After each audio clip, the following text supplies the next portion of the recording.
Hi creators, so today we are reviewing the only plugin that can end your struggle for color grading. It has a systematic workflow, 135 parameters. It will transform your whole understanding about the process of color grading, simplify everything with AI personal training. You can train your own AI assistant that helps you grade exactly like you. At the same time, you have all the little bit float math engines built inside this toolkit with 15 tools, 135 parameters to adjust and create any bold look you want. Take a look at PFA Color Suite 13.3. So what we're going to do here is very simple. The traditional process of color grading always start with correction. So we have the correction log, correction exposure, and white balance. And now with 13.3, they always have the grade with AI button. And you can say your AI influence how contrasty you want things to be. And you can go down to the individual parameters to change them. And you could grade with AI for the exposure and white balance. One click, I'm converting, so you have the absolute control on every single parameters. Once this stage is done, we have the correction foundation. You can use CinePalette AI. Now you have AI training, so you build a grade with all the tools, and then you can create a generic look. You will cycle through all the past look and color grading you have done, use it as a training sample, and you would create variation based on that. So you get different kind of style, different kind of mood, different kind of texture. So I pretty much love how this one looks. And I can go down to the individual parameters, for example, like film mixer. If I want to make it teal and orange, then I can go down to teal and orange to make the shift, or I can make it teal and pink, or I can make it magenta and green. So it's totally up to me or how I want to manipulate the color. For example, now I increase teal and pink. I love the kind of two strip effect here. And then I can use the red output. I reduce the red output to massage more red information, remix them to cyan. I get a very perfect outcome. And just look at the before and after. We have done a grade with a few clicks, but now we're going to explain in detail how the system works and how you can create your own grade. So once you're done, you can go to CinePalette AI, click on AI training, and you can work on future grades much easier. So let's look at this one. Same exact thing, correction log, one click, you start to grade, but sometimes it's being inaccurate, so we're still refining the stage yet. So what you're going to do, De-Logify and log out, log exposure. Use these parameters to get a very perfect log to Resident 09, and then correction exposure, correction white balance. So this totally transforms the behavior that usually you are hunting and looking for the best LUT or color space transform. You need to map all the engines. Now it adapts to all kinds of log in the world. As light as GoPro flat, as high as Aria Alexa, Arri Loxy 3, it will work flawlessly. So once this stage done, we return the image to Resident 09. We can go down to the primary color grading. Primary color grading consists of three tools. The film Tonneau Curve, which is setting the foundation for the Milky gray in the shadows. So what we can do, go to show curve overlay, increase the black point a little. I'm going to increase the shadow softness. And this combination creates a very organic appearance of the shadow behavior. So that creates the filmic texture.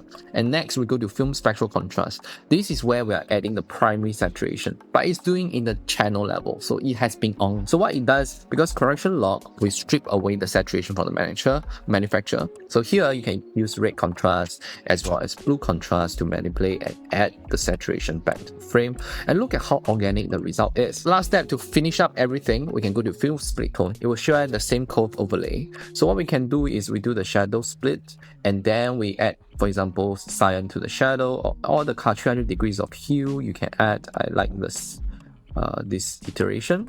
Then done. So pretty much your correction engine plus any of the primary color grading or secondary or tertiary is enough to create any grade you want. So one thing it has transformed you is a systematic workflow. Every tab, if you use it sequentially, it will make sense. You will understand the color grading system better. So you can be zero color grading background. Just go and try out each of the tabs. You will understand color grading in the shortest time. For example, color swap. You turn on the red mask, you will know where the red pixels and informations are. So what we're going to do, we can use the red range to tell DaVinci, actually, I don't want so much red to be selected. Maybe just around here would be good. Then I can use the red hue to adjust the hue of the red, maybe to a deeper purple or to a yellow to orange to whatever color that is possible. So I have the absolute control on every single parameters. And that applies to all colors. For example, I go to cyan right now. Let's increase the cyan saturation or retake the hue of cyan to make it more blue. So you have the absolute control of every single color on the image. Next, we have color density. Same thing, but it applies the subtractive color engine, and this is the secret you are always hunting for. Why those people can create very, very organic and rich color but you can't? It's really because the subtractive color science here.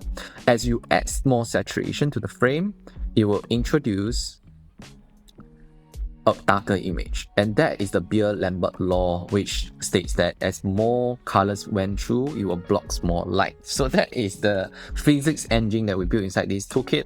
Of course, you have all the channel ability as well. You can increase the cyan density. So here you can play with making your subject pop.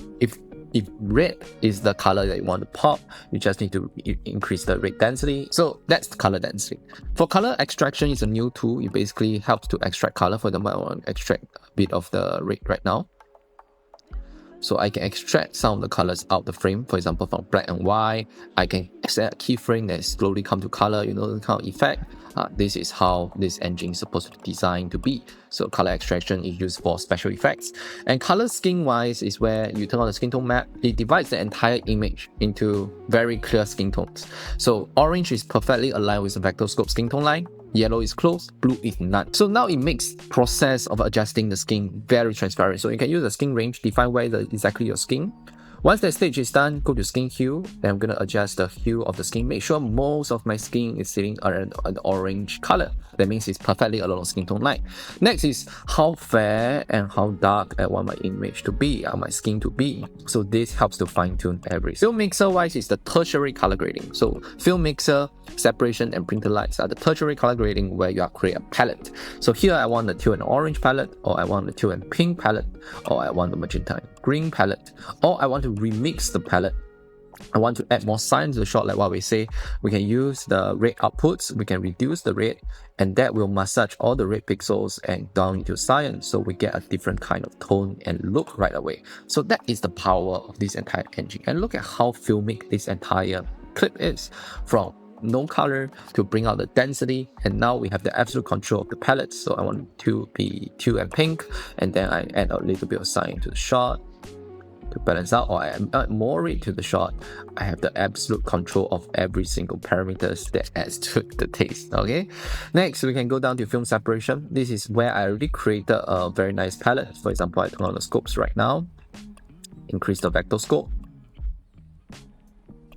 You see a very nice image and palette that built along the red and cyan line, right? So we can use the saturation in terms of axis. So Vectorscope, magenta and green axis, yellow and blue axis. So here we build a palette along red and cyan. We can reduce it so that it's more muted and moody, or I want it to be more saturated to bring out the vibe and I'm looking out for. Make sure it doesn't hit the box, or else it's a broadcast oversaturation. Okay.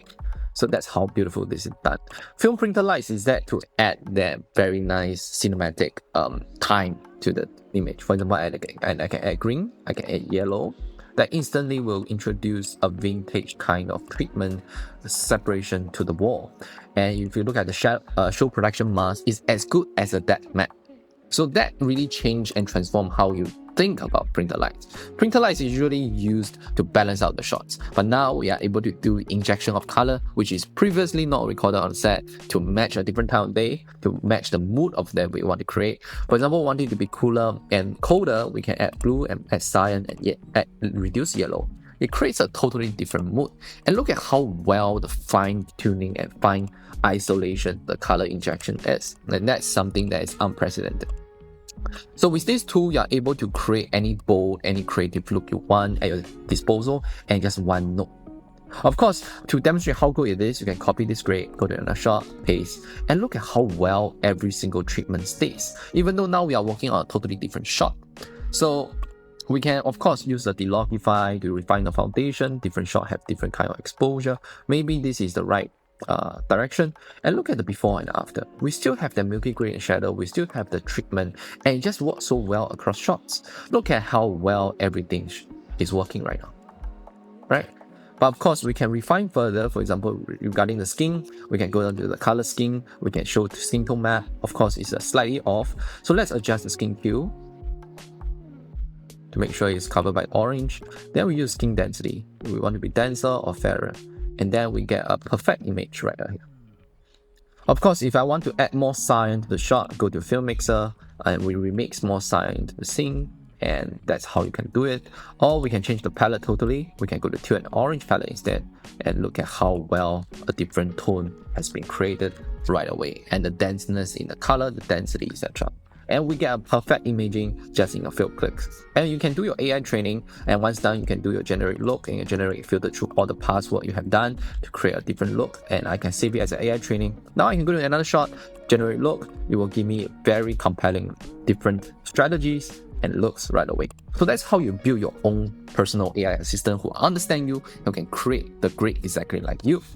Okay, that's all for this episode. 13.3 will be launched exactly in a few days, in 4 days time, and the price will go up quite significantly.